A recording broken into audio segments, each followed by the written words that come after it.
আপনার ফোনেও কিন্তু ডিএনএস অপশনটি আছে। এই ডিএনএস কিন্তু খুবই কাজের একটা ফিচার। যদি আপনি এই সম্পর্কে না জানেন, খুবই পিছিয়ে আছেন, ভিডিওটা সম্পূর্ণ ওয়াচ করে এর কাজ সম্পর্কে জেনে নিন। যারা ফোনে নিয়মিত গেমিং করেন তারা এই অ্যাড্রেস ইউজ করতে পারেন। এটা দিয়ে কিন্তু খুব সহজেই স্মুথ গেমিং করতে পারবেন। আপনার ইন্টারনেট স্পিড যদি স্লো থাকে, এই ডিএনএস দিয়ে কিন্তু ফাস্ট করে নিতে পারবেন। তার জন্য আপনাকে এই অ্যাড্রেসটি ইউজ করতে হবে। আপনি যদি মোবাইলে অ্যাড দেখতে দেখতে বিরক্ত হয়ে যান, তাহলে এই অ্যাড্রেসটি ইউজ করুন। কোথাও কোনো অ্যাড দেখা লাগবে না, সব অ্যাপ একদম প্রিমিয়ামের মতো ইউজ করতে পারবেন। তো চলেন দেখে আসি এটা কিভাবে ইউজ করতে হয়। ফার্স্ট অফ অল চলে যাবেন আপনারা আপনাদের সেটিং অপশনে। সেটিং অপশন এক একজনের মোবাইলে এক এক জায়গায় থাকে, আপনারা আপনাদের সেটিং অপশনটা খুঁজে নেবেন। তো এখান থেকে আমি চলে গেলাম সেটিং অপশনে। তারপর নেটওয়ার্ক অ্যান্ড ইন্টারনেট একটা অপশন দেখতে পারতেছেন, এইখানে ক্লিক করবেন। অপশনটা যদি না পান তাহলে একটু নিচে ঘাটাঘাটি করবেন, পেয়ে যাবেন। আর এই অপশনটা কিন্তু আমার মোবাইলে প্রথমেই আছে।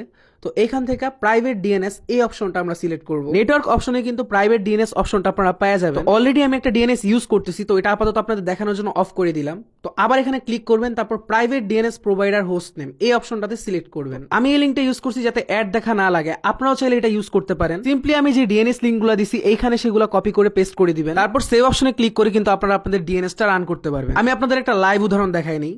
তো ডিএনএস কিন্তু আপাতত অফ। রিমিনি অ্যাপটা ওপেন করলাম। আপনারা সবাই জানেন এটা একটা ফটো এনহ্যান্সার। যদিও এটা অনেক ভালো কাজ করে, কিন্তু অনেক অ্যাড দেখা লাগে, বিরক্ত হয়ে যায়। অনেক সময় তো শুরুতেই একটা অ্যাড আসে। যাই হোক, এখনো কোনো অ্যাড আসে নাই। তো আমি একটা ছবি সিলেক্ট করে নিই এখান থেকে।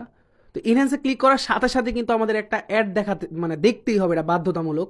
তো আমি এখানে এই অ্যাপটার থেকে বের হয়ে যাব। আপনাদের বের হয়ে দেখাই দিচ্ছি ডিএনএসটা কিভাবে কাজ করে। তো আমি ডিএনএস অপশনে চলে যাই। এখান থেকে নেটওয়ার্ক অ্যান্ড ইন্টারনেট এটা সিলেক্ট করব।